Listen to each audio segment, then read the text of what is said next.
You know what word has gotten a lot of play in the last decade or so? Mentor. Having mentors who may have already been through similar experiences that you're facing is always a major bonus. They can help you avoid some problems that they've faced and gotten past. Luckily, on this show, we've featured a whole team of inventive mentors who can teach us by example. You've seen the end results of their imaginative ideas. Now find out what it took to get there. My advice for the budding entrepreneur or the person with an idea is to just go for it. You know, you have nothing to lose. Build a little prototype, write some software and just go for it. Really, in my opinion, the biggest failure is not trying at all.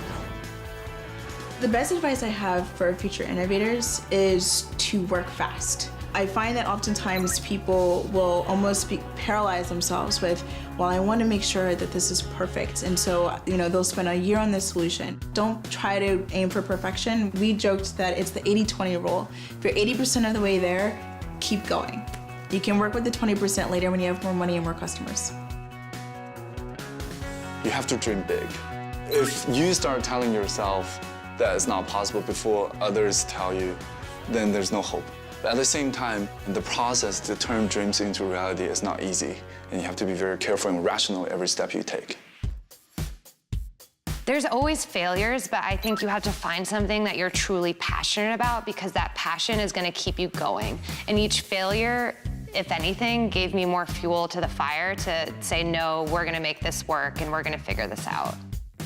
My one piece of advice for anyone that's looking to innovate would be to learn from what you like and apply it to what you make. At the end of the day, when I go home, I can sleep at night. I feel fulfilled that I found a way to merge my passion, my interest in art with my business.